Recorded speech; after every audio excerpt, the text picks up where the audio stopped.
Hello all to this event we have today. It's a side event to the European Summit on Digital Sovereignty. Most welcome. We are happy that we have here a great team who will introduce you today to the Aura project of Europe, which is funded by many governments. And I'm happy that not only I say today hello to you, but also my French colleagues, and in particular Domitille Lecroix, who took over from Adriale Roche, and she is my counterpart, and she will bear with us in the future to really to make Aura a success. But I just want to hand over to Domitille to say a few words.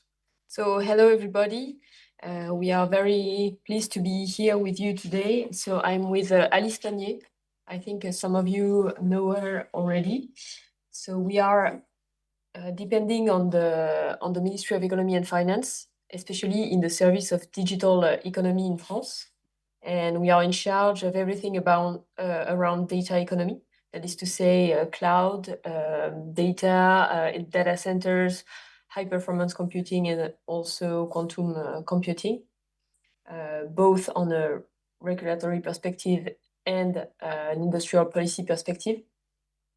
And we are happy to be here because we are involved in the also everything around Aura and the IPC initiatives. For us, these are really tools to reinforce the European cooperation between companies.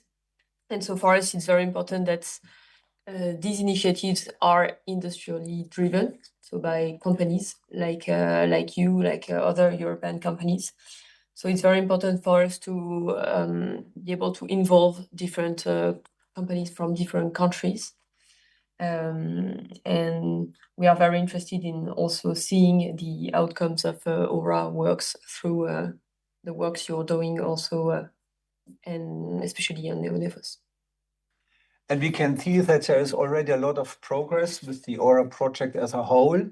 And we are happy that we have today a few contributions, in particular about NeoNephos and others, from Christian, from Vaso, from Christian again, and then from Michael.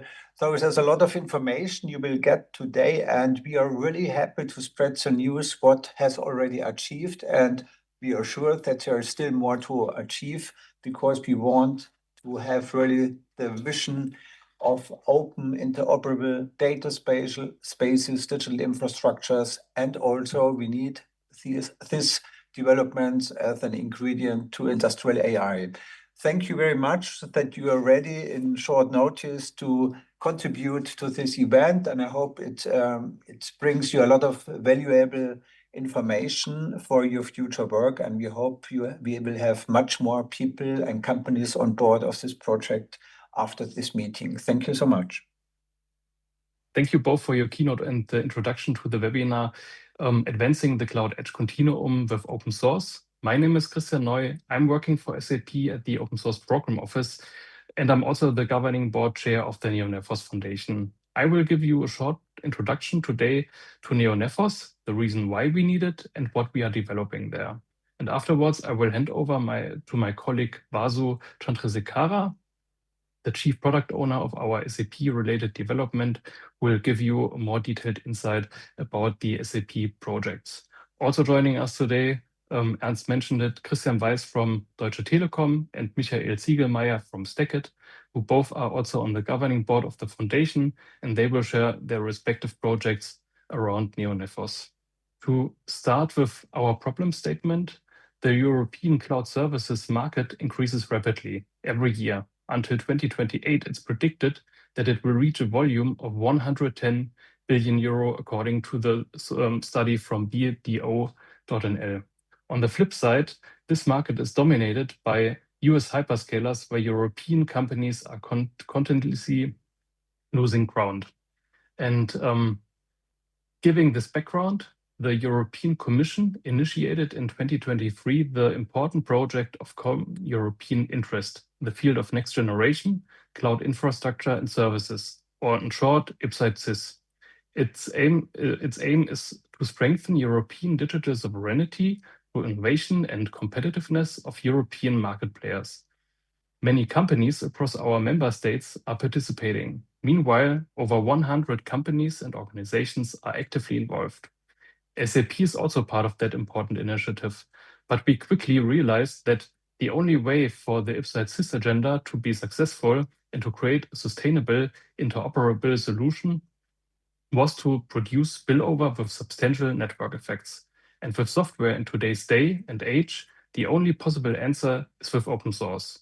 For this, we required a legal European governance foundation as a framework and owner of IP on neutral ground for participants to collaborate with.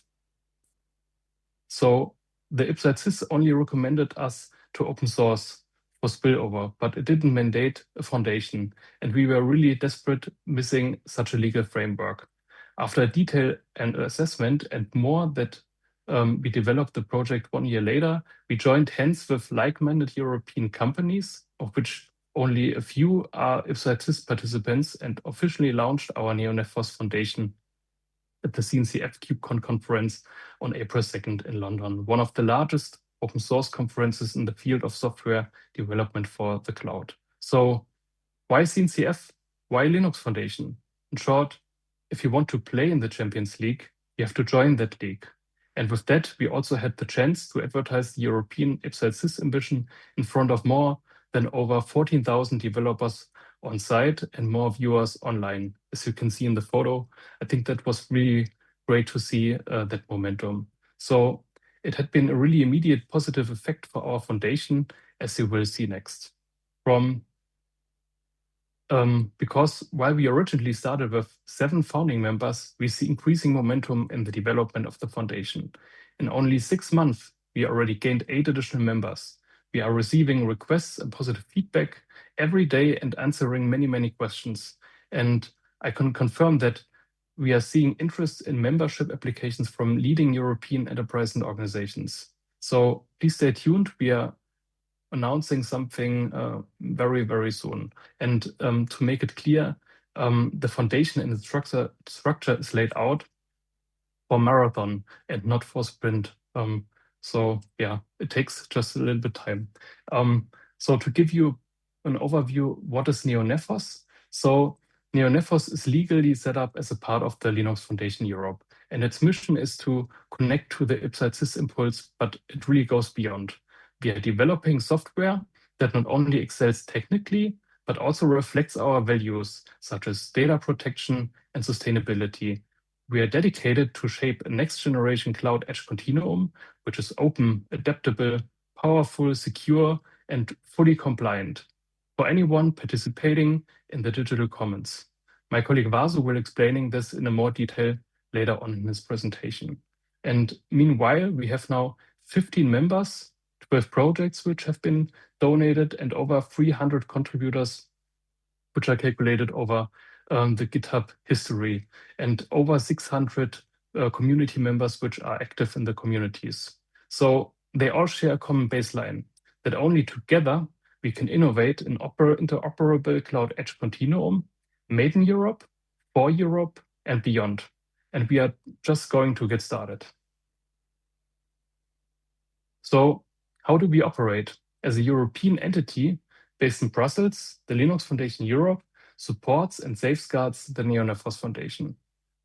It provides an established legal structure and secures the financial budget which directly supports the projects. NeoNephos itself is responsible for the governance oversight and giving the structure to the projects. Benefits are neutrality, open governance, bureaucracy, the clarity of IP ownership with enterprise-friendly permissive licenses.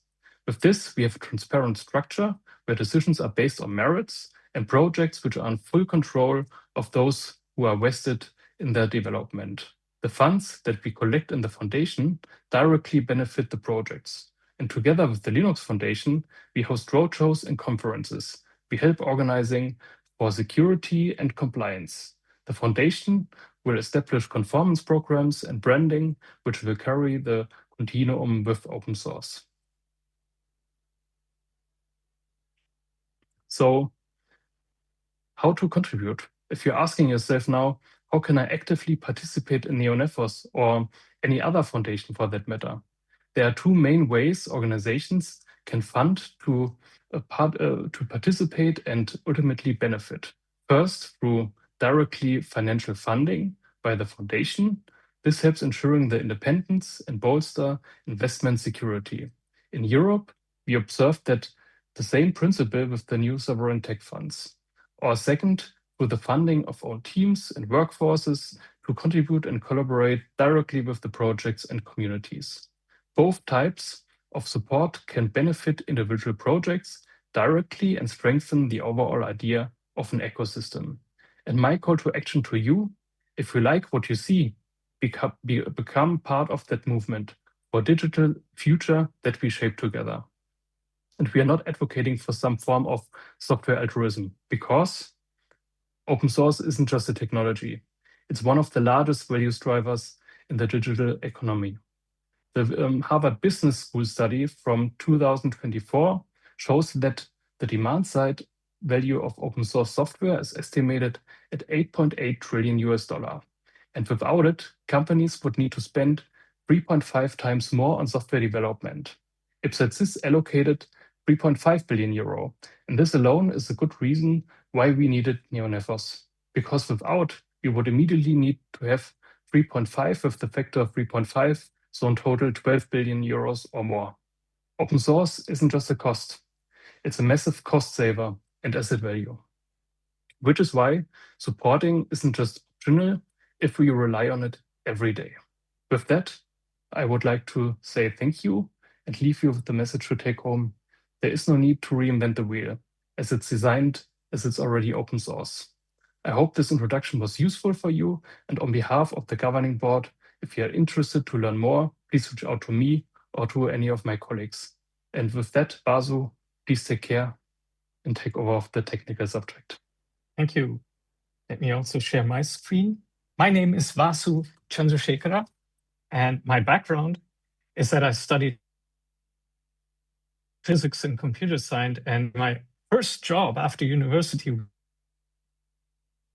with SAP back in when the term cloud was actually still associated with water vapor in the sky. Well, in the last 10 years, in my role as a chief architect in the business technology platform here at SAP, I was instrumental for the core cloud native and open source engagements at SAP. My colleagues credit me for the success of the truly cloud native multi-cloud underlay at SAP. Today, I'm speaking for my work as the Aparo Chief Product Owner. Aparo is SAP's main project for the Ipsysys. And in my talk, I will try to derive the motivation behind this project, how we are thinking about it, what we are building, and the reason why we develop everything in open source and how it fits to the NeoNephos ecosystem. And if time permits, towards the end, I will demo one of the projects. All right, but first, let me start with the more technical Ipsysys mission statement. It is to create a multi-provider cloud edge continuum, quite a mouthful. Well, in this continuum, we obviously have an ecosystem of multiple companies from all over Europe. So Bosch, Siemens, startups, universities, all the telecoms, and yeah, SAP as well. Now, they provide in various layers of infrastructure, from on-device, on-premise, all the edges, up to central clouds. They play in that area. But then we also have an ecosystem of software providers, sometimes the same, which offer platforms, databases. Our business technology platform is one of that, and much more. And they offer that all as a service, internal or external.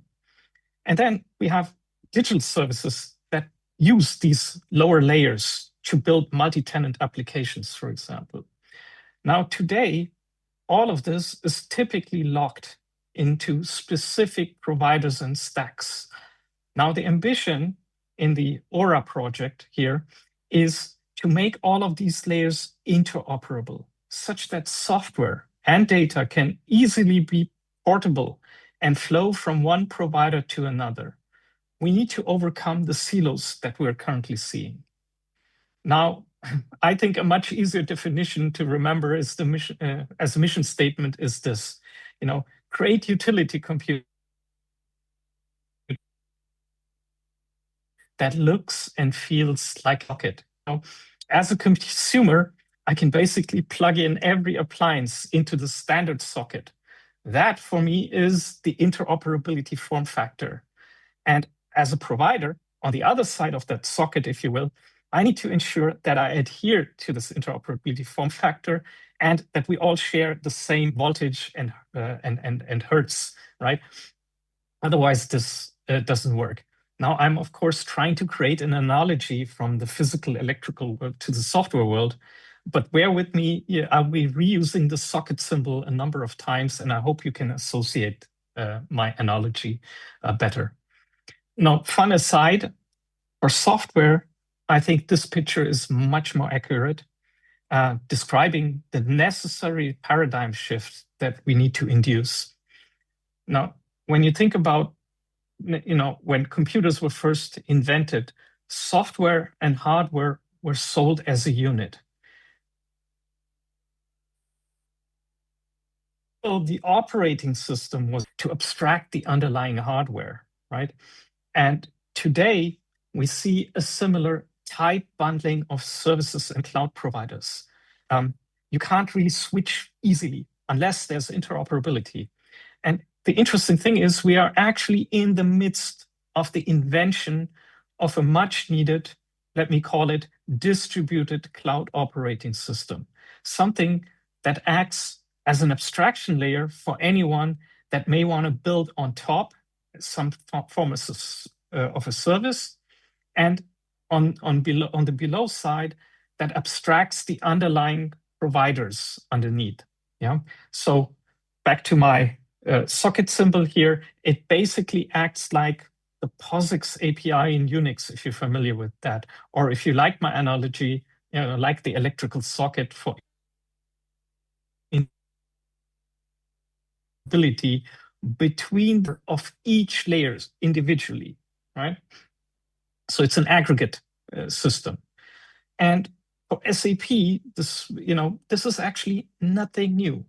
SAP's secret technical ingredient, to which we owe much of our success, is the so-called three-tier client-server operating system layer, let me call it that.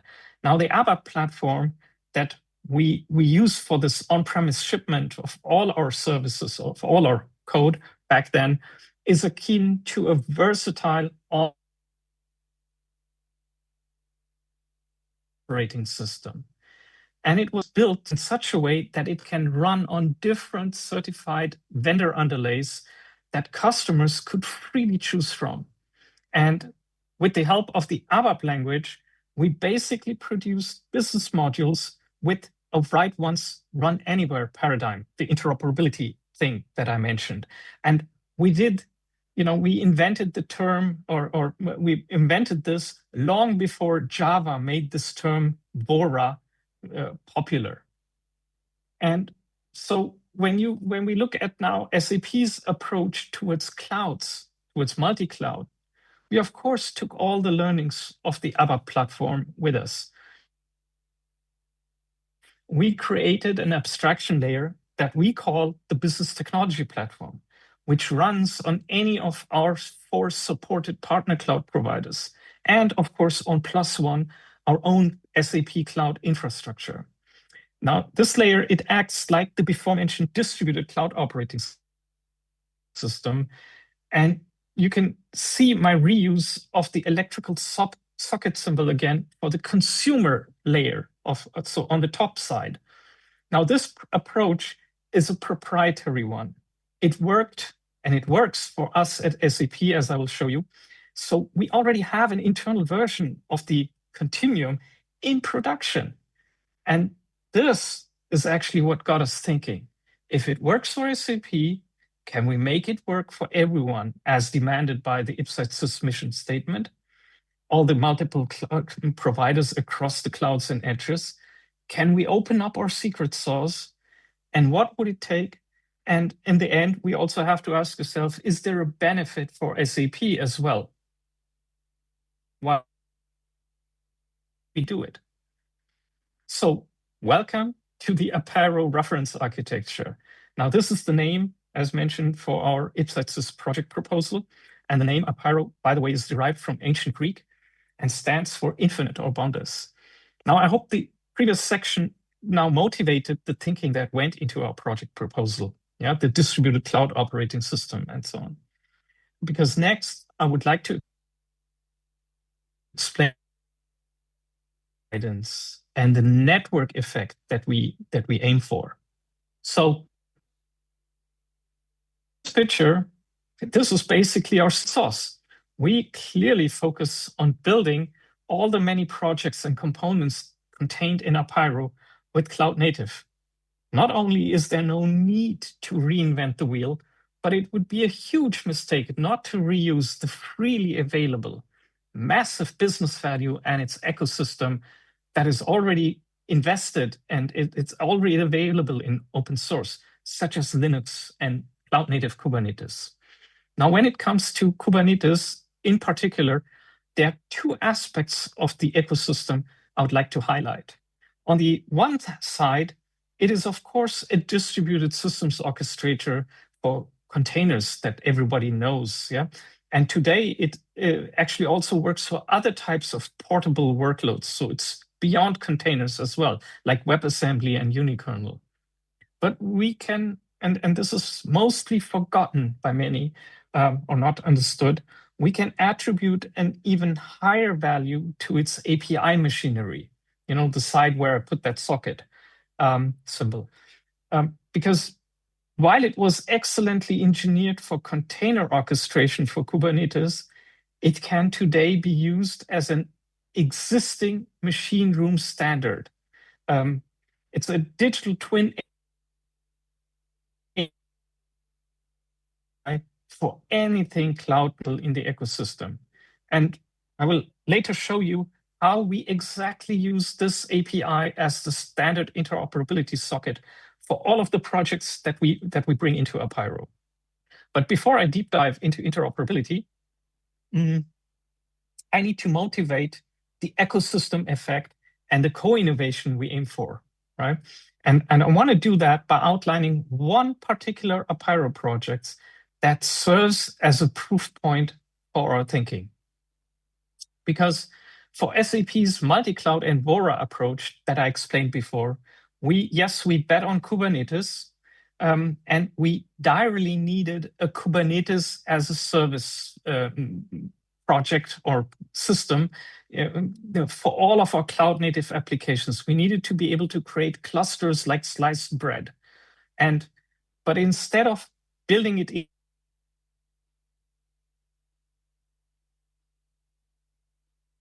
just buying actually an open source. And this open source project, there was no direct revenue goal involved. We wanted like-minded companies to co-innovate with us. And I mentioned leap of faith. The leap of faith for that project was surely that if we needed it, others will need it as well. And we could collaborate. And got a botanical name, Project Gardener, and that was the reason was to shape beautiful landscapes in any public, private cloud or micro data centers and so on. And again, this project had no commercial intent for SAP itself. We needed it in our underlay. Yeah, and the success is as follows. Project Gardener is today the backbone of SAP's multi-cloud approach with BTP. Our cloud-native systems of records like HANA Cloud, ABAP Cloud, and Kima, and many more exclusively run on it. And the requirements and enterprise usage formed and hardened these projects for critical production use. And you can see that we proudly display the CNCF certification badges for Kubernetes and just last week for the AI platform certification. And these certification and conformance standards have factually ensured interoperability guarantees for also across different vendors. And opening up this project with open source created the network effect that we initially could have only hoped for. And I have a couple of examples here. So for example, the collaboration with Stackit, that was just 5-6 years back, a taxi drive to a conference where I met the colleagues from Stackit trying to build the same. And we got together, and the project is currently also used Stackit's internal underlay. And we collaborate and we share development costs, more or less. And the same is true for collaboration with Deutsche Telekom. The Deutsche Telekom is using this project, Gardener, plus the project Iron Core, also part of Apiro, and they are producing the open sovereign cloud with confidential computing. And actually, German electronic health files, the elektronische Patientenakte, actually runs on this. This is no joke. This is production grade, right? And we have adoption across the EU and many more people and companies who have adopted this project, which also lead to more features. Like, for example, our friends from Munich who are creating the Metal Stack Cloud actually took the Gardener and innovated down to bare metal. So you can actually buy the small rack and roll it into your office if you want. It's got the technology. These are the tools that we need essentially to produce sovereignty. And lastly, remember, I mentioned it had no commercial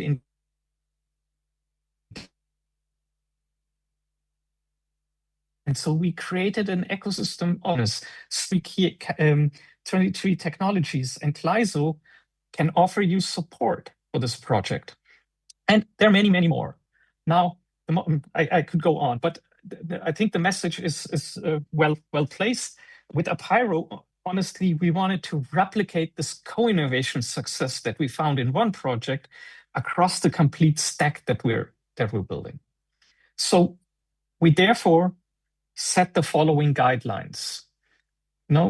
All SAP Apiro projects will be pragmatic, collaborative, and fully open sourced. And as we use them in SAP's own internal production, they will be hardened towards enterprise quality. This is kind of the first business feedback loop, if you will. And that also ensures their usefulness and sustained interest of SAP beyond the runtime of this, let's say, limited IPSITE-SYS funding. So while we did the good deed with the public funding and put our comments basket, we see serious adopters not only co-innovating with us, but they're adding projects to the foundation as well, like Project Catalyst from the telcos. Yeah. In addition, we can state two things. First of all, adoption only works if individual projects are useful and bring value in existing brownfield investments. Nobody is going to throw away their existing investments, and it's not going to work. Therefore, we had to think brownfield. The second, because we at SAP and every other company has the same rule, we had to put the projects under neutral IP ownership and governance, thus the NeoNephos Foundation. And lastly, I would like to compare the situation to a delicious fruit basket. As we are putting apples and plums into the basket, we actually expect others not only to consume and empty that basket, but maybe put more exotic fruits like bananas and mangoes into the basket. That makes the basket more rich, right? Okay, so what you see here, you can see most of our current Apiro projects that all serve specific purpose in the open and sovereign reference architecture. Many of the projects are net new, next generation, and are being shaped and developed as we speak. I often get the questions, especially from large industries and even customers, when can I buy it? When can I install it? And my answer currently is, like, if someone could sell you such an interoperable stack today, why would we have needed IPSITE-SYS? Why would we donate it into open source and so on? This stack today can't be bought. You can buy some individual pieces, yes, I'm sure.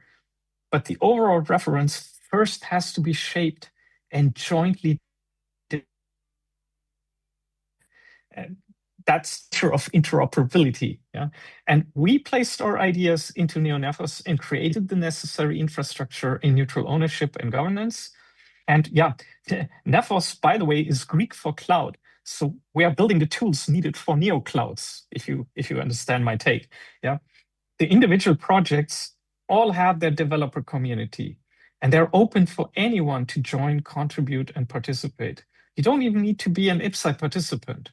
So join us via the foundation, join this movement, and shape the usefulness by integrating your business case. Yeah, not somebody else's, yours. Now the projects all share an architectural background strongly influenced by the cloud native North Star. Thus, it is in line already with most of European companies' digital strategy. Now, as mentioned, I can't explain all the projects in detail here, but every project here already has external adopters, interested parties, and increasingly also contributors. And this experience is a net positive for everyone. It is specifically designed not to be a zero-sum game. Yeah. And lastly, we use the API standard invented by Kubernetes. And yeah, I put that electrical socket there. Yeah. But what we're doing is we're using that standard for all of the ecosystem projects and layers. You can hopefully just visually see, even from this crude diagram, how interoperable our reference is going to be designed across the layers. And if you want to read more about it, the Apiro high-level architecture work in progress. And you can see its progress develop quarter by quarter under this public URL. You can actually leave comments, fix typos, or open issues and requests. And from this entry point, you can jump to the specialized projects and communities for detailed code and installation information and collaboration, if you will. Now, while I can't demo all the projects, I though would like to give you an impression of what we're building, the next generation thinking that went into it, and visualize how, based on the cloud native technology agreement that we see across our industry, how we can even overcome conflict of technical interests. And therefore, I'd like to demonstrate the Apiro platform mesh project. So originally, we started using it to power internal platforms only. Yeah, we used it to connect all the internal services that were built with Kubernetes with its cloud native standard API. But then we soon realized, wow, this platform is a game changer. And with it, we can mesh platforms and services from others together. And the only assumption we need to make here is that everyone is or has adopted some form of the cloud native standard that means Kubernetes somewhere in the machine room.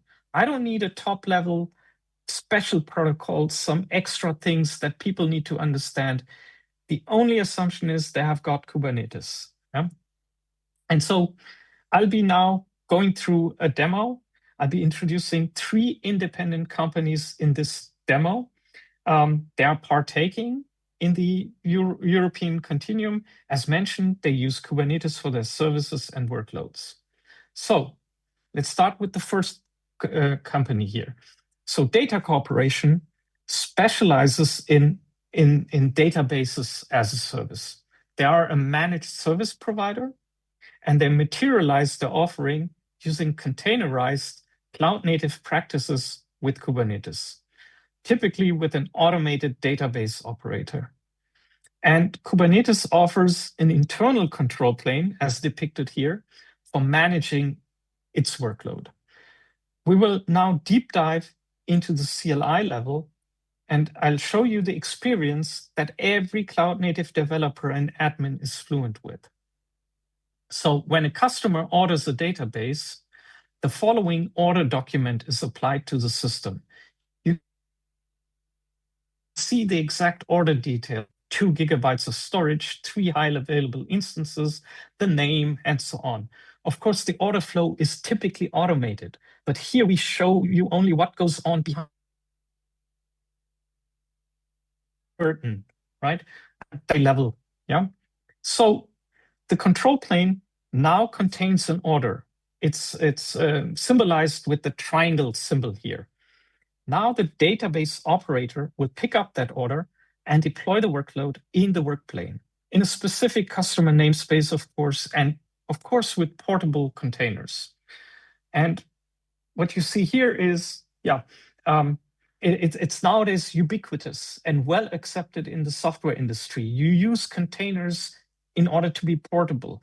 It doesn't matter where that Kubernetes cluster came from.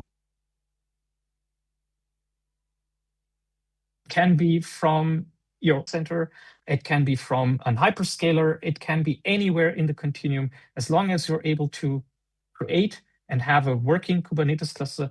This is what you can do, right? And now you can see the 3 instances are actually running in containerized workload. You can see there's a customer namespace in the work plane, and the database is materialized in pods. We now switch to another corporation, the Model Corporation. It's a highly innovative AI company offering you specialized large language models as a service. And guess what? Yeah, they also use Kubernetes. Their order document, or in Kubernetes speak, custom resource definition, it looks different, but the flow is actually exactly the same, right? The order here is symbolized with the square, and now the LLM operator gets to work. And this, in this case, the only difference is that the Kubernetes work plane is composed or is added with special nodes with GPU hardware. And as you can see, it's all yeah.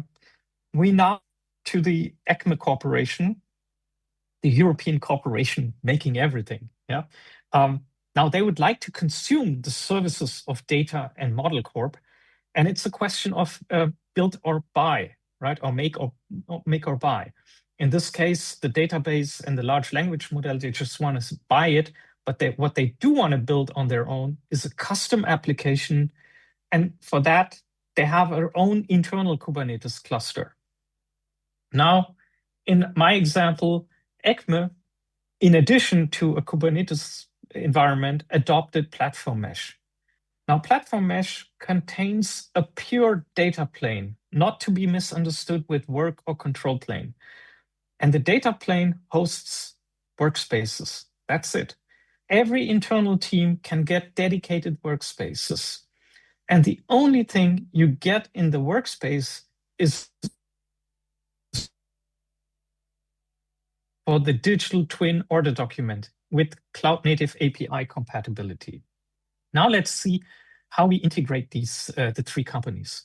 So first, the ECMA needs to sign contracts with Data and Model Corp.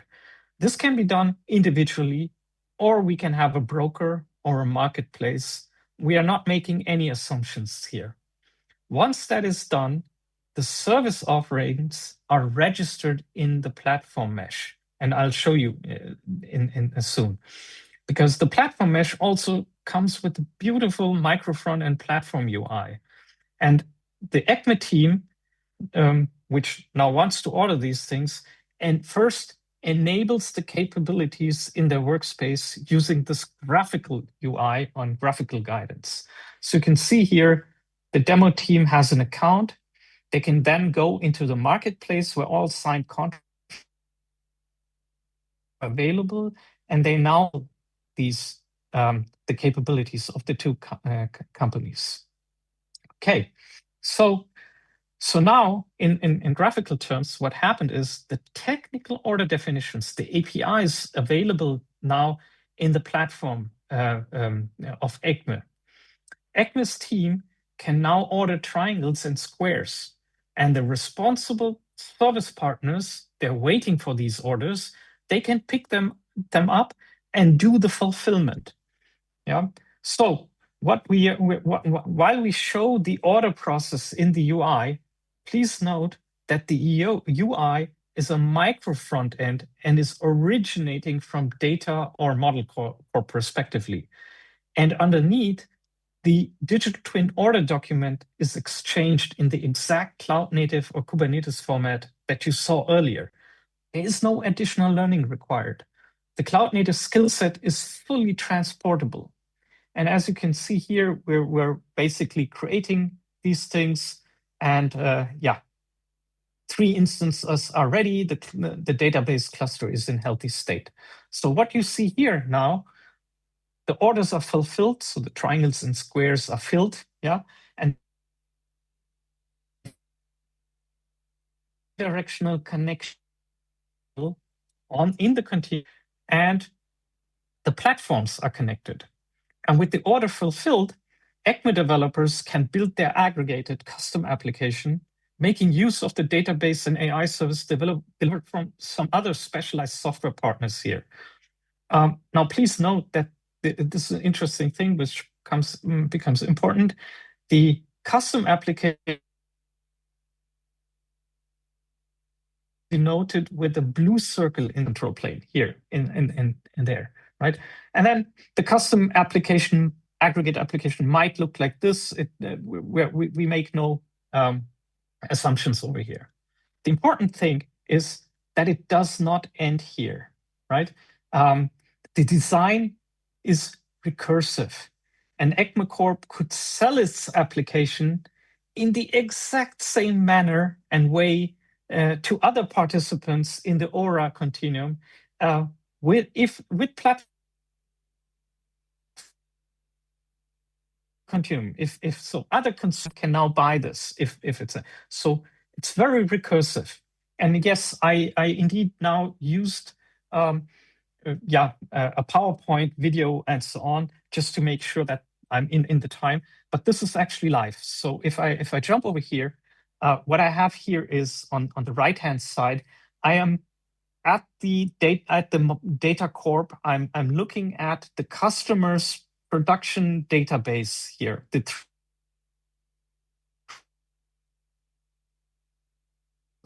That I just ordered. ECMA Corp, and I'm going to go into the demo team's account.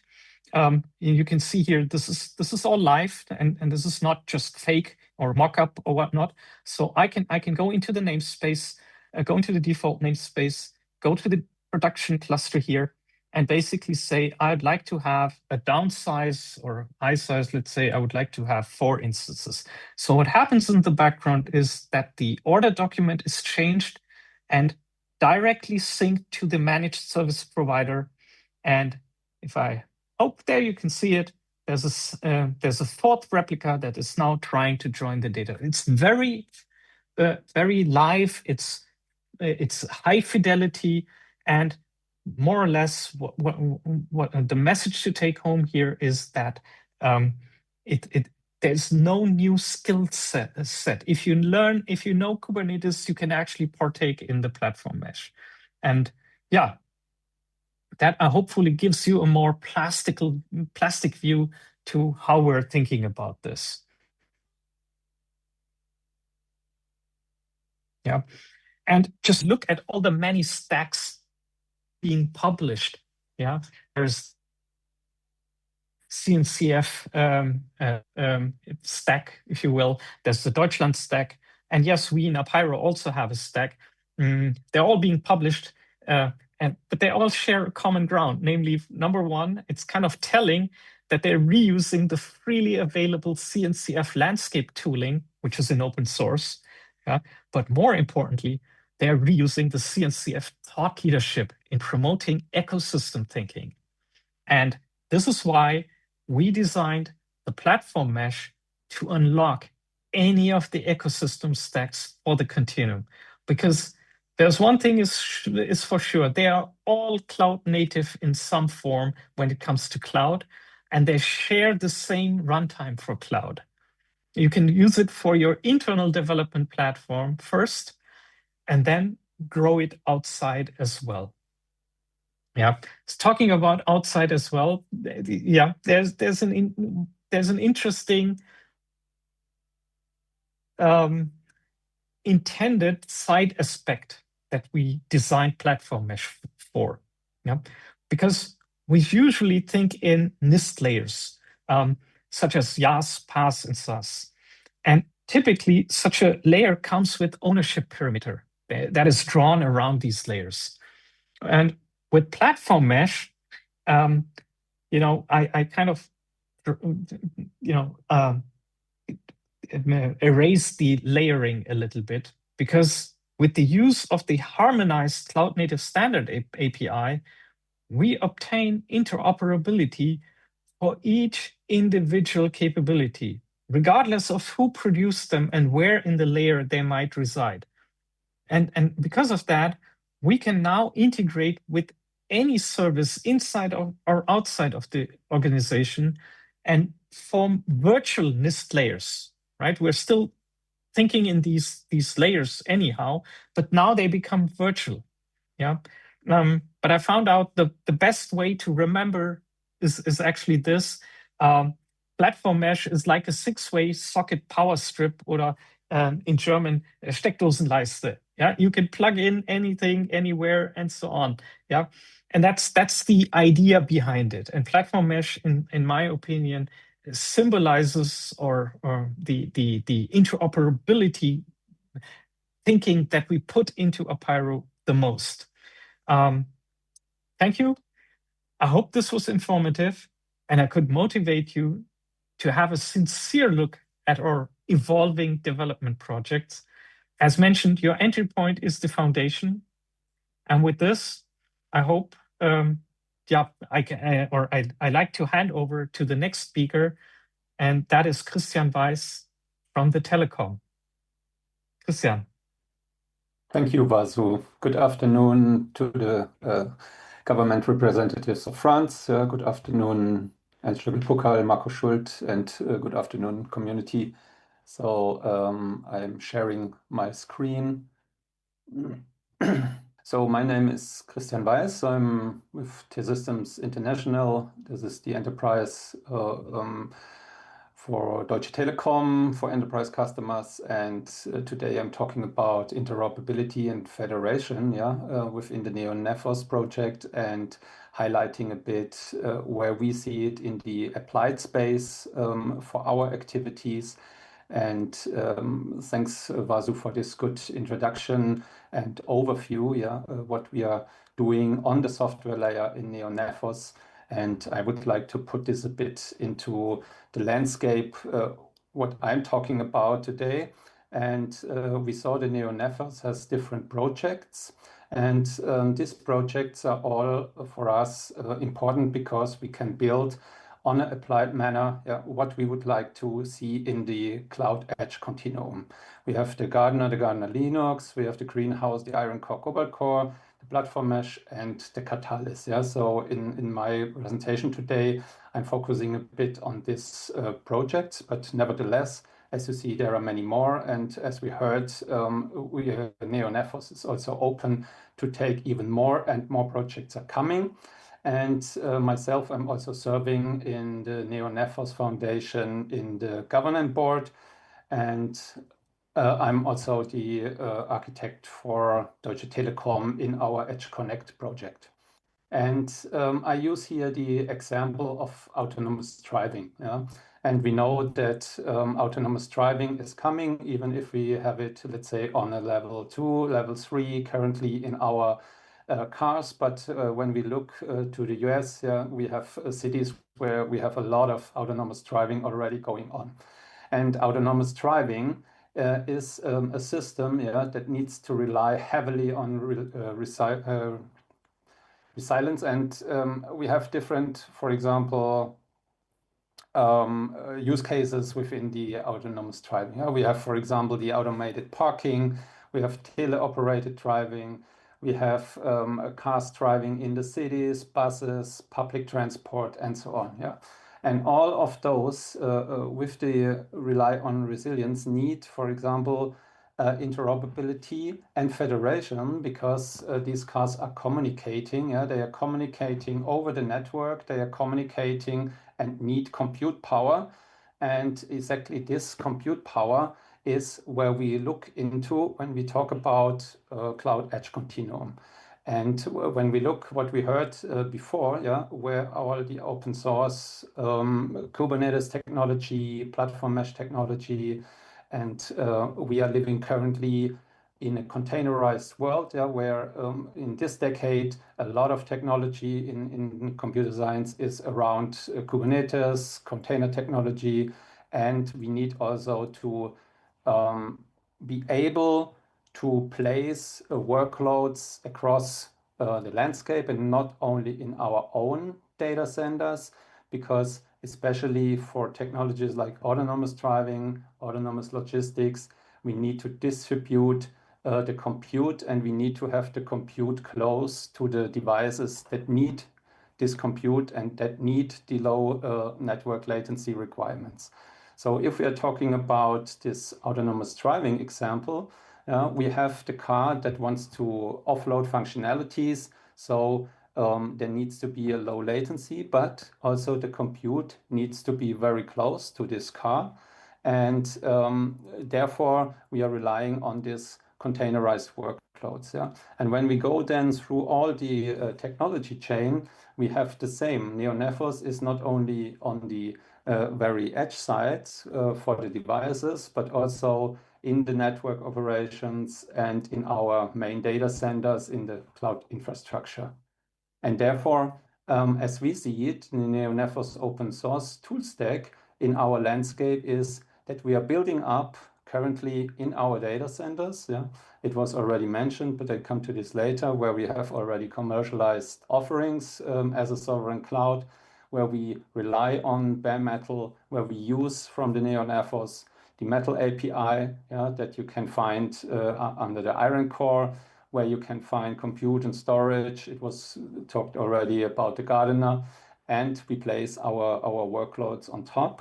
And the same we do on the edge sites. So even our edge sites are currently with the bare metal managed, once again with the Iron Core. We have the computer, and we want to place exactly then the workloads where it's needed, where the devices need to have this compute power and this network latency that is then resilient for the exact use case.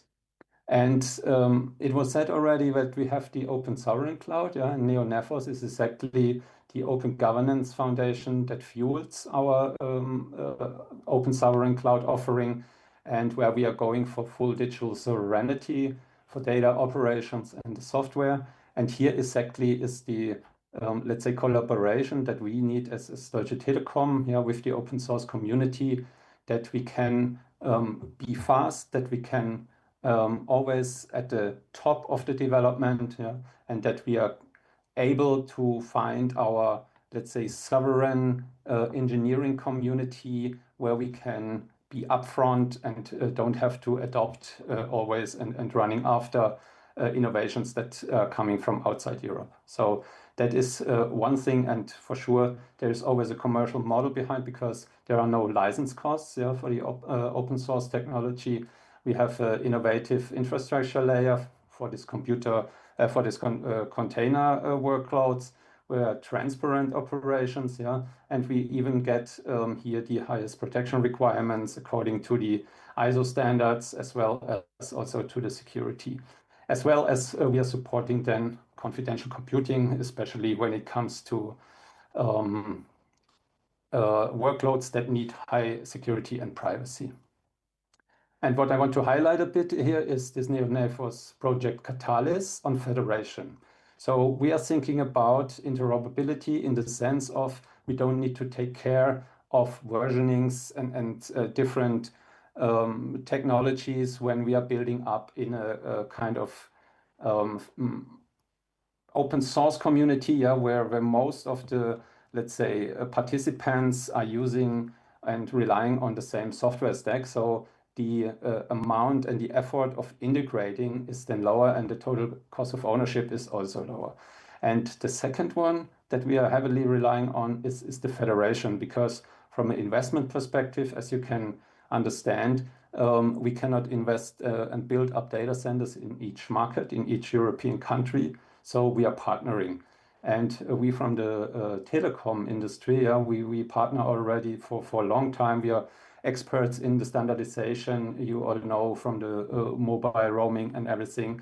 So this is an established model, and the same we are seeing also here in the cloud, because think back of the autonomous driving. When I'm driving from Hamburg to Madrid or from Hamburg to Rome, I'm crossing the borders. I have maybe not so much compute power next to my device, to my car. So I need to rely on partners. Yeah? And therefore, we brought up this project in the NeoNephos that is the Federation Catalyst. And it brings exactly the telco providers, but not only, also we have in the community Capgemini, we have Reply as integrator, we have the nearby computing from Spain and many, many others who are bringing a software know-how, especially in the context of federation. And if you think about, we have our compute power close to the devices, close to the consumer in Germany. The same happens in France with Orange, the same happens with Telefonica, the same happens with TIM in Italia, and all the other European countries the same. So we are all in one boat, and we would like to build and provide these standards exactly that we have the interoperability, and then we can rely on the federation, because that is for us important also in the sense of the project IPSIS Cloud Edge Continuum, that we do not have, let's say, borders in between where we then cannot use our use cases which are coming up and which are already there, that heavily rely on this Cloud Edge Continuum. So how does it look in the NeoNephos project Catalyst and Federation? We have here implemented a kind of federation manager. This federation manager is nothing else than exchanging the payload, the ordering that we heard before in my colleague's presentation from Vasu, ordering a resource via standard APIs that we know already from the cloud native, from the Kubernetes. And the developer has an app. He can then use the federation manager to build up with a partner network, with a partner infrastructure, this connection. He can exchange the payload on the workload ordering and can run the app then is exactly at the partner infrastructure the same way as he can run it in his home infrastructure. And this happens on the cloud, on the edge sites. And we are pushing forward this project in NeoNephos Catalyst to implement exactly this workload. We have already first contributions of software there, where we are showing a demo also latest in the Mobile World Congress in March 26.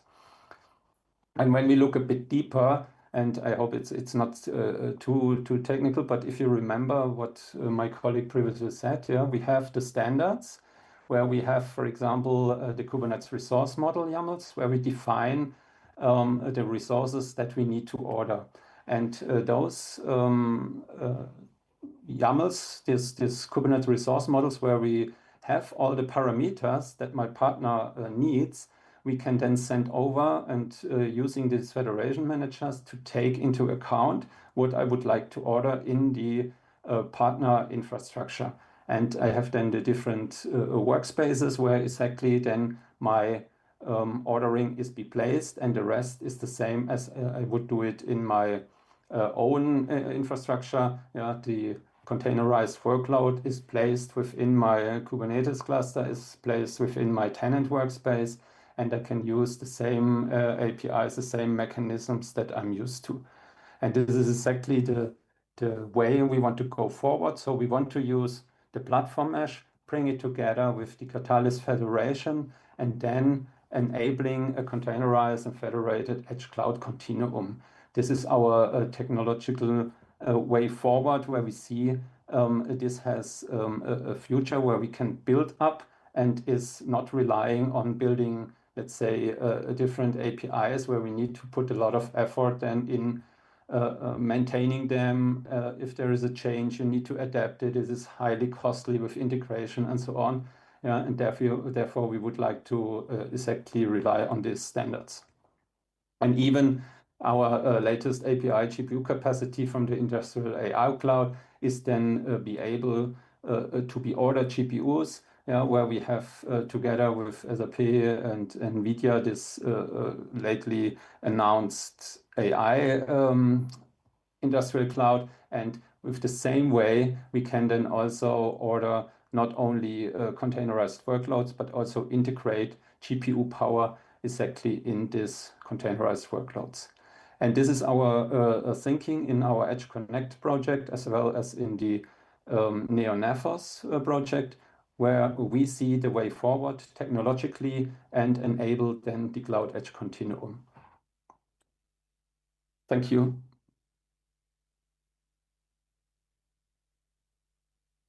Thank you very much, Christian. I think our next speaker is Michael Ziegelmeier from Stackit. Yes, let me share my screen really quick.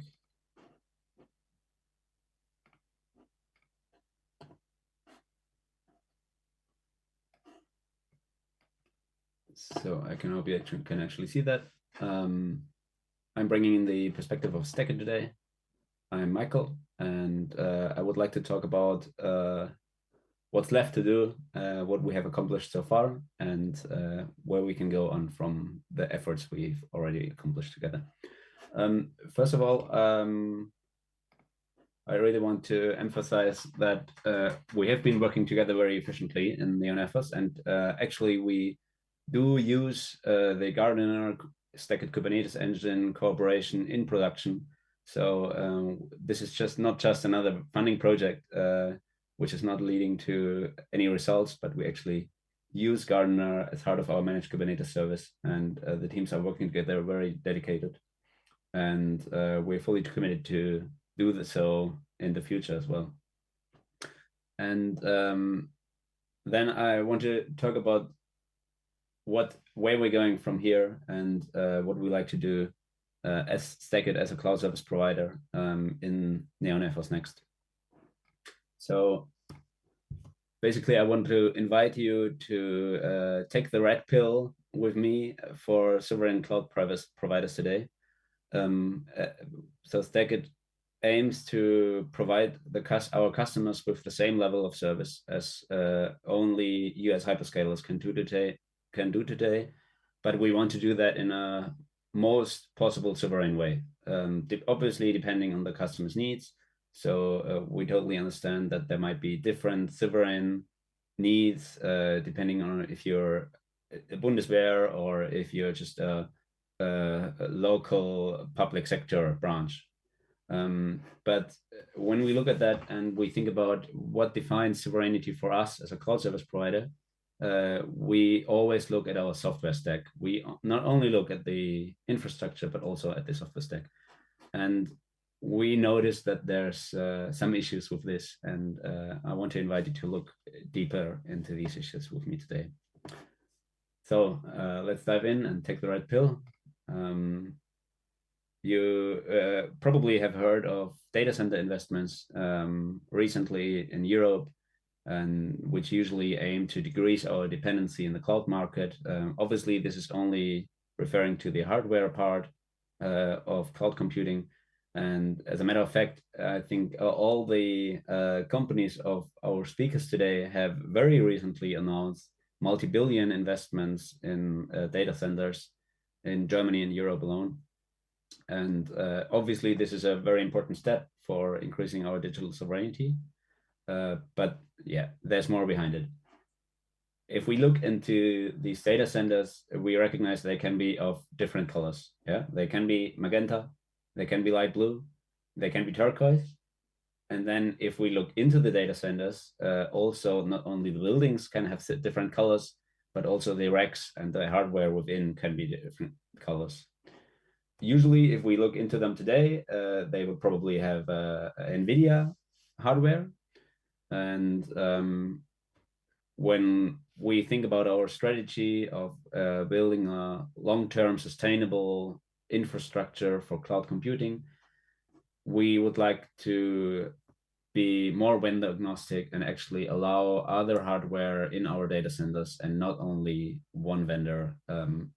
But as of now, the product, which is depicted here in green, is much superior. So this is an obvious problem for economic reasons. Not only have these data centers different colors, they are also different sizes, and they can be in different locations. And if you deploy a service on these data centers, which is of a noticeable size or needs to be in one region, or you have maybe a low latency agreement with your service provider, all of this matters. And usually we call all of this together infrastructure and hardware in the cloud computing area. And then on the other side, obviously, we have things which we run on these data centers, which we run on this hardware, which are services. It can be cloud storage, it can be other cloud services, it can be cloud computing, it can be AI models, it can be software as a service, any type, yeah? And also these services, as are the infrastructure on the other side, can be quite different. Yeah, they can do a lot of things. Some of them do the same things differently. Some of them do the same things in the same way. And some of them just can't work together. So usually when you're trying to deploy a service, or if you're trying to build a service, you need to decide in the beginning which of these services you're choosing to work with together. So now we have the infrastructure and hardware on one side, and we have the services on the other side. But obviously, we cannot just use the services as they are and just deploy them on the infrastructure. So what's the magic in between? And if we look into it, it's actually a bunch of different software, and it's quite a chaos, and it's incredibly hard to manage. And as a large cloud service provider in StackIt, we can surely say that it's very hard to manage scalable infrastructure and scalable services in an open source only way. Basically impossible. Not only can we not use the most efficient hardware because it's proprietary, also Kubernetes today is great, but it's not enough to do just everything which we need. So in some ways we are dependent on certain parts of software. Some of them is open source, but some of them is just a bit open source, and some of it is not proprietary at all. And biggest problem, it's not interoperable, and it's a lot of hassle. So we have to have a lot of staff working on this. And we actually see that if we want to keep on that idea of being a sovereign cloud service provider, working with an open source software stack, we actually have to do something about that, because we can't manage this type of infrastructure anymore otherwise. So what are our competitors usually doing? So I'm talking about US hyperscalers, and I would say what they try to do in this scheme here is that they go to the customers and they say, don't worry, I got you. Yeah, it can be Captain America, but which is geographically true, but you can also call him Captain Azure or Captain CUDA or Captain Alphabet, however you like. So they reduce the complexity of the chaos in between, and also they reduce further complexity. They say, by the way, I brought my own colors, so don't worry about all these colors on the infrastructure side. And yeah, really don't worry about the complexity on the service side, because I know best which services you should use for your tool in order to make it operable. So if you look at this picture, obviously it's a lot more interesting than the picture we had before, because you need a lot less staff to actually deploy your service. But what has happened also, usually they tell you, I have different data centers in different colors, but yeah, just use that one. It's going to be fine for you. And what we have now created is not a complex scheme anymore, but a vendor login. When you deploy your next service, it would be very interesting that you just go to the same vendor again. You always go to Captain America and you tell him, yeah, I got a new idea. I got an idea which should be interoperable with the one before. So you can't even switch between vendors anymore. So you just stick to Captain America as a solver for all your issues. And yeah, we could actually think about what's the big deal about this. Maybe it's not a problem, because what is AI anyway, right? So what are we using it for? But when we look into it, obviously we're not using AI and cloud computing only to generate cat videos on TikTok or other AI slop, but we actually use it for much more important stuff. We use it to run our energy infrastructure. We use it to run our healthcare system. We use it more and more to run our defense and armies. And we use it, for example, to do our banking. And these are all areas where we do not want to be dependent on foreign actors, not on foreign politics, not on foreign companies.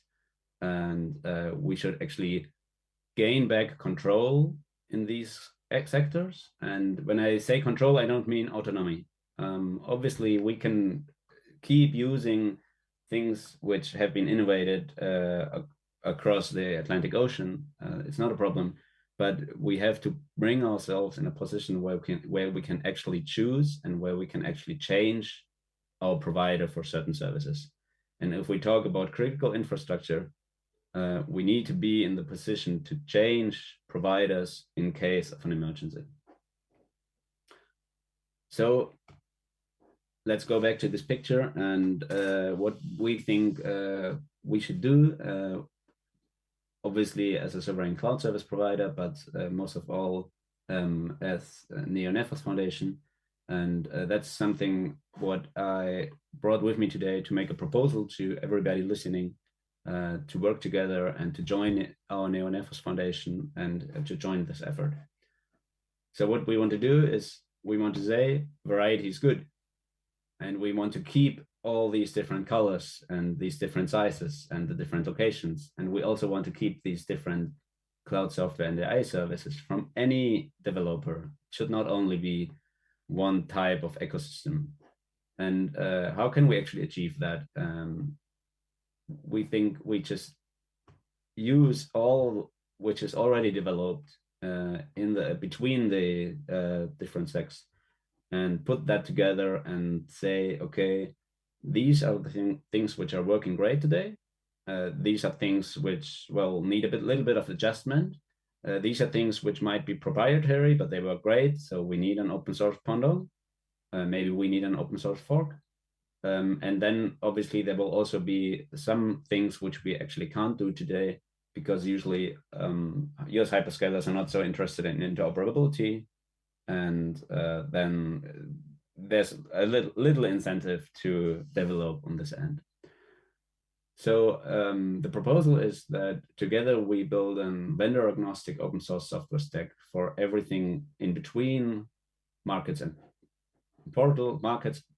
marketplaces and portals, which provide services on one end and infrastructure and hardware on the other end. Obviously, we have an interest in doing so, but to be honest, we can't really do it alone. I don't think the companies which are present in the call, with the companies which are part of NeoNephos today, can do it alone. So we're really dependent on you guys joining our effort. And yeah, we would like you to do so. And when we look into the software stack, I think we should, in the beginning, very clearly say what our criteria for working on this stack. It should be fully interoperable. It should increase portability of services and infrastructure. It should be open for everyone, and it should not create vendor lock-ins.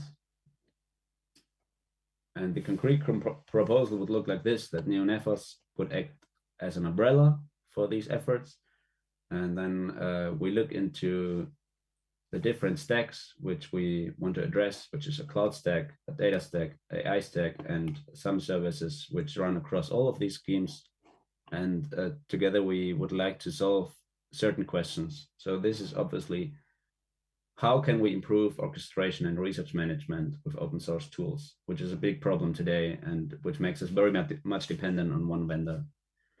How can we give our customers and consumers open source based access to tools like data validation and data verification, which is actually one of the most critical services which they need to make use of the data they have in their organizations, either within the organization or across. So when we're talking about data spaces, how can we make hardware interoperable with each other, not only vertically, so that we can use all services on all hardware, but also that we can run one service on different kinds of hardware and across same kind of hardwares. How can we use the tools and rules for digital identities and access management and security? Actually, there has been a lot of these things being developed in recent years.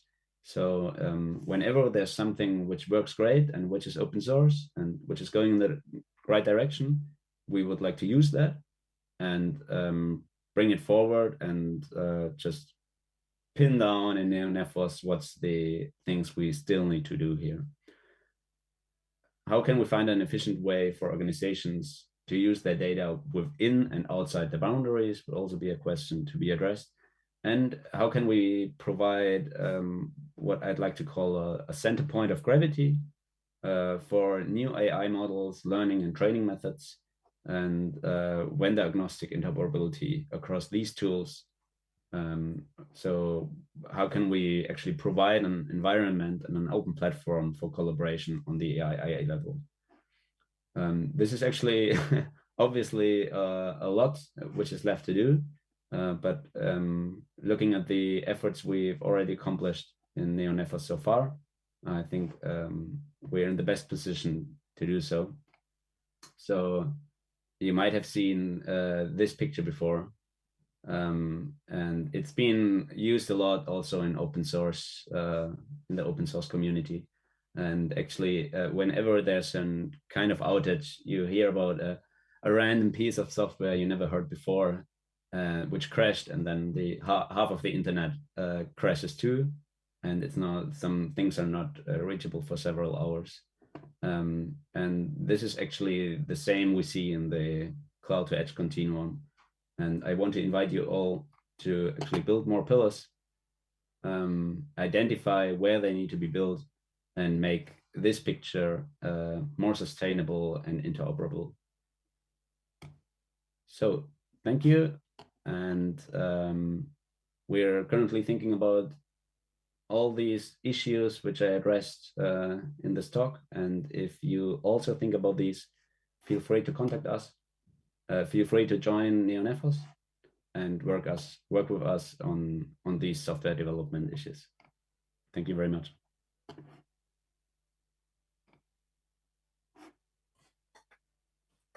Thank you, Michael. Thank you, Vasu. Thank you, Christian. Thank you to our co-hosts in the ministry. So now we have some time left for question and answers. For all using the broadcast tool, you have a special section on your broadcast tool side with a question mark where you can post questions. Feel free. Probably takes a minute until you have put in some questions, so we stay put. I thought I saw a question about where are the some gaps in the OSS layer, right? Maybe I can take that because indeed, as an example, Christian from the tele basically provided an example for an autonomous car or for compute that needs to follow the car. And so obviously software has to move from one edge micro data center to another. And if you think about, the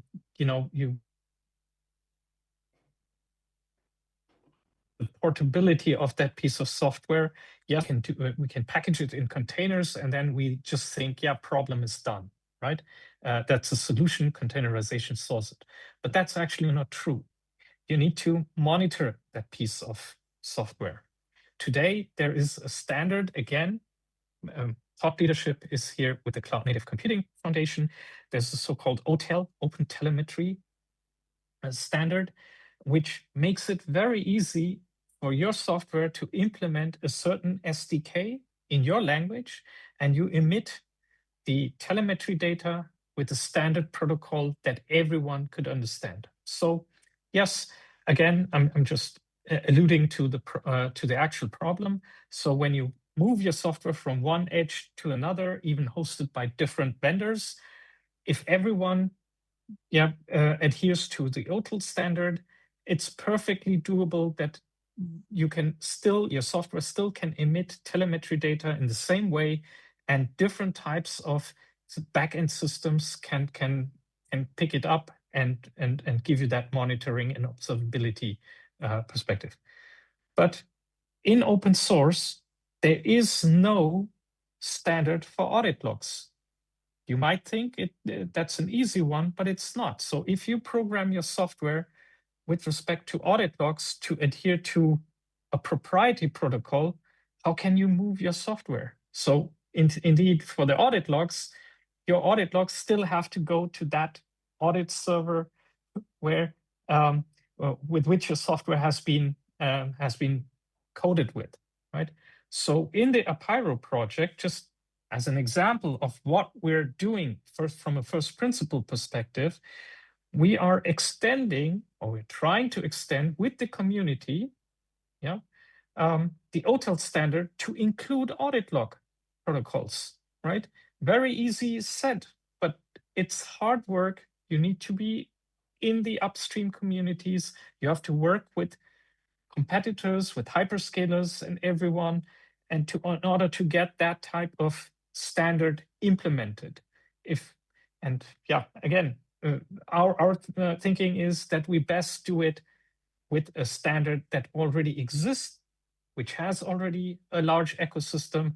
Everything else is just futile, in my opinion. But okay, but that I hope gives you an example of where there are gaps in the OSS layer, and there are many, many more, right? So, okay. Thanks, Vasu. Michael, one question to you. Are there any other questions? Yeah, one question to Michael. Can Stack IT compete with players such as Databricks, Snowflake, or is the gap too broad to breach? To bridge, I'm sure, was the meaning. Michael, this one goes to you. And also make the gap too wide to breach. Yeah, I'm actually not familiar with the product Snowflakes, so I'm afraid I can't really answer that question. No problem. Then we move on. Would you integrate Gaia X Trust Framework, Digital Clearinghouse, for the Federal Catalog and the marketplace governance? Vasu. Christian, can you comment?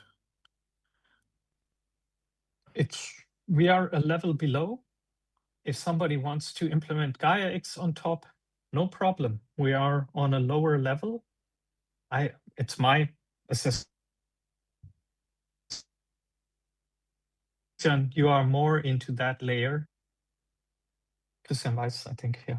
Maybe you can. Since I was giving the example of federation, and you know that in Gaia X we were talking also a lot about federation and how can we, for example, discover resources across the European community, and for sure something like a federated catalog is heavily interesting because somehow you need also to expose your resources that you would like maybe to offer to an ecosystem, And this, let's say, has a bit of overlap what we saw also from the platform mesh, because the platform mesh is also a kind of catalog where you can, for example, let's say, order resources which are distributed in your ecosystem.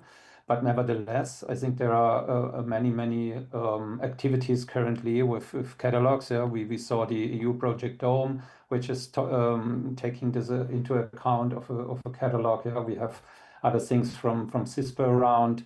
And I think the principle of a federated catalog is really interesting. Yeah, the point is, how can we, for example, make this as a standard, and not only from a protocol level, that you say, okay, I have my DCAT and now everything is standardized, but how can we then also make it as a, let's say, one-stop place to go where everyone can rely on, okay, here are my resources that I can then integrate.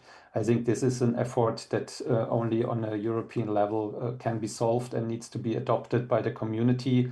Yeah, and so just integrating something and saying, okay, I have it here now in my open source project, it doesn't help itself. Yeah.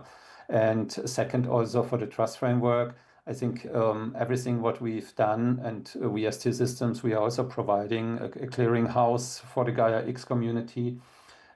These are really good ideas, yeah, and go exactly in the right direction, because we need to rely on the resources that we would like to expose. How can we be sure that everything that is there that we want to book, even what we saw with the Kubernetes resource model approach, yeah, how can we be sure that this is not compromised, that is, let's say, not something man in the middle, and therefore a trust framework is heavily needed.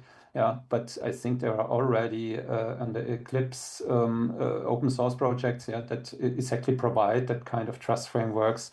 Where I remember even my colleague is there a committer, and together with the FASIS project in the IPSITE-SYS, we have already something that is dealing with this topic. So good would be, and this is what we are doing, talking, bringing the things together, yeah, and then see how we can integrate this. Thanks, Christian. One question, I think, Michael, you partially answered this already, but maybe one more time. How are you motivating other vendors to get on board? Moving to an interoperable stack is a lot of effort in the first place, assuming they're established with their products, services already. So, Michael, maybe you want to take this one. Yeah, definitely that's an issue, and also we're committed to think about that before we get in the same situation, that we might think about not being too motivated to become interoperable again. But actually, I think for European providers, that's not really, it's not really a hard strategy issue to decide, because if we don't become interoperable, we will simply not be able to compete on the service level. And because right now we're a bit too far behind, and only when we join forces and we kind of sell a different product, then we could be successful on the market. And yeah, a product is not only what it does technically, but also what it stands for, and how you can interact with it, and how you can transfer it once you're not happy with your provider. So when I buy, it's actually what Vasu said with the power plug. No, I would never buy an electrical device in Europe which has an American power plug. I mean, of course, I can buy an adapter, but when I would buy something on Amazon and they ship it to me and it has an US power plug, I would probably send it back, because it's a bit rubbish to always carry the adapter around with it. So basically, we need to come in the situation that we convince other providers as well that only together we can actually compete, and we can make a better product by interoperability and by using open source than we could do on our own. Thank you very much. A similar question, or goes in a similar direction. It feels like EU sovereign, not enough of a reason, or being EU sovereign, I complete the sentence or the question. It's not enough of a reason across both private and even public organization to make the change. So just to be sovereign is not enough for entities. Considering the pricing, the costs that are basically the only way to compete today. Do you see a change in the market and in the buyer's behavior, that costs and prices are one among other criteria, particularly the criteria of sovereignty? Open question to the colleagues. Yeah, I can try to take that first, Vasu. Please, yeah. I mean, for me, sovereignty is, I guess all of you agree, it's becoming kind of a buzzword these days, and we actually have to talk what we mean with it. And for my everyday work, I'm really grateful for the Cloud Sovereignty Framework, which has been published by the Commission. So also because it does not come from one vendor or one provider, so we can actually always say there's a consensus on that question, and we have to talk about what it means. And as I said in the beginning, sovereignty might be differently important for the German Bundeswehr in a conflict situation than it would be for a marketing agency. And obviously, the willing to pay for different levels of sovereignty in these situations, or to get ahead of these situations, would look different, right? So maybe if I'm a product engineer in an industry company, and I want to run some AI models to improve my processes and production, I would be very interested in not having any data going out of my company, especially not abroad, and that I have continuity in my production processes. And then this is sovereignty for me. But if I'm working in the energy infrastructure, I might care a lot more about that all my processes still run smoothly if I have problems in the energy grid. So we always try to find out what the customer wants when he says sovereignty, and what it materializes in when we talk about interoperability, when we talk about data sovereignty, when we talk about sovereignty regarding software and update, patch availability, and real-time availability also. Thank you very much. The next question. You wanted to add on that, or? Oh, please. Yeah. Yeah. I was just thinking, I think people are asking for the USB-C standard across Europe, right?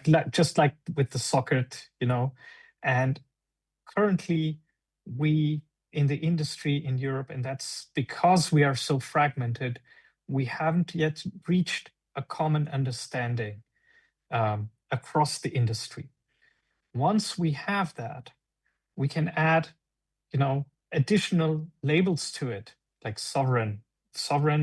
I mean, a data center in Germany might be sovereign for the German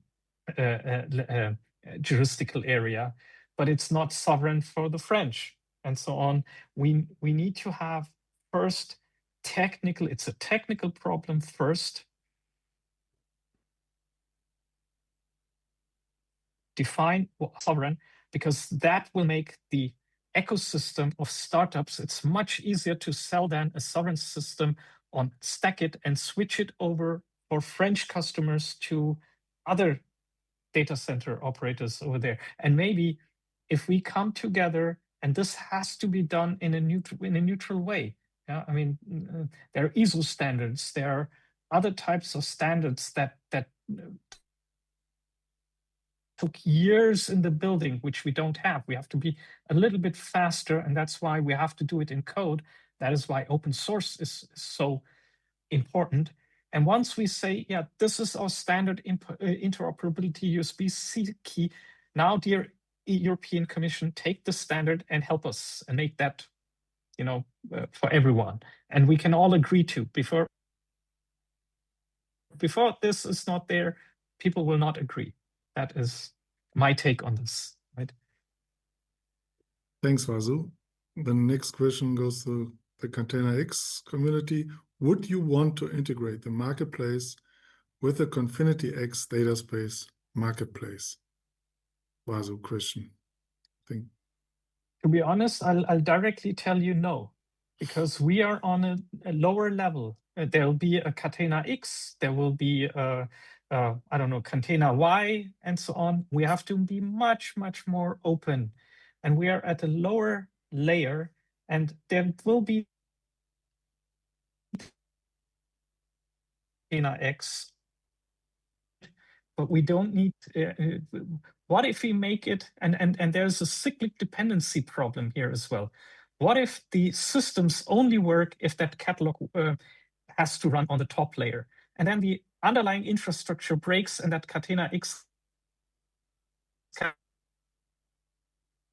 anymore? For a particular, how do we break out of that chain? So you have to engineer things without cyclic dependencies. So again, my direct answer is Catena X has its own Eclipse community. You do your work over there. We do our work over here in NeoNephos with Cloud Native. And then we joined hands together, layered in a layer approach. There's no hard binding necessary. And that is, I think, also what Christian Weiss mentioned. We can build catalogs on top, as an optional thing. And in my demo, I explicitly did not mention how services were in, the brokerage in the marketplace. We might want to be open to other marketplaces as well, right?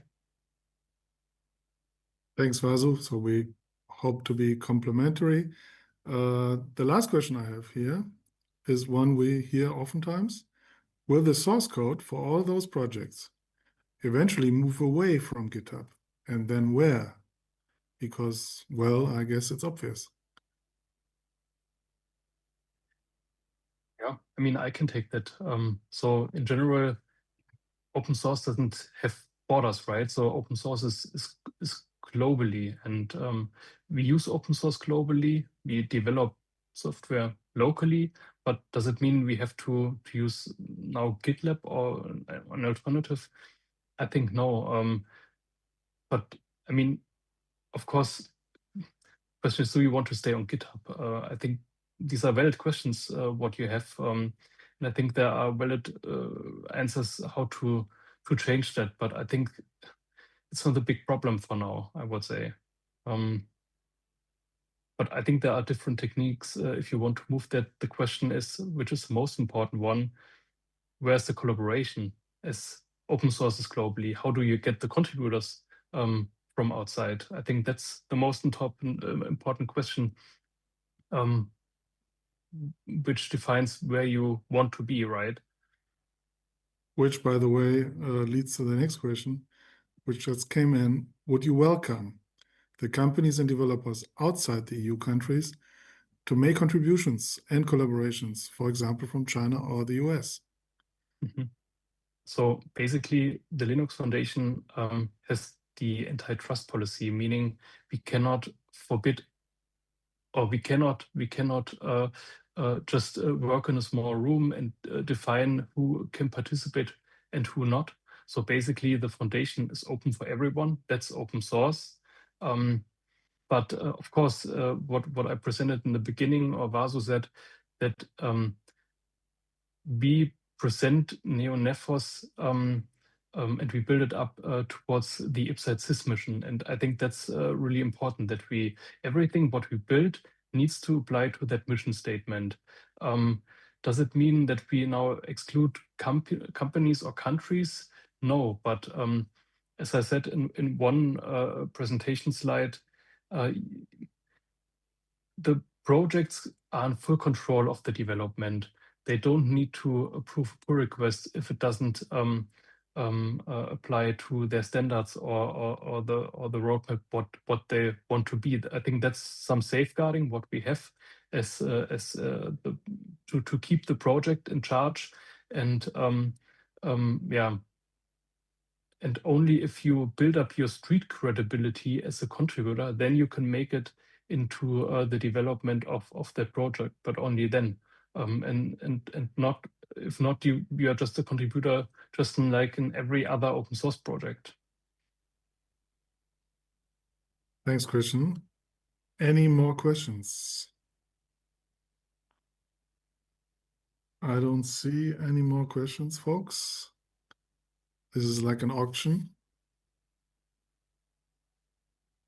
3, 2, 1. Thank you so much for posing all your questions. Thank you so much to our speakers today. This was quite interesting. We have some way to go for Europe, for Germany, for the companies and contributors involved. So good luck to everybody. Have a great day tomorrow.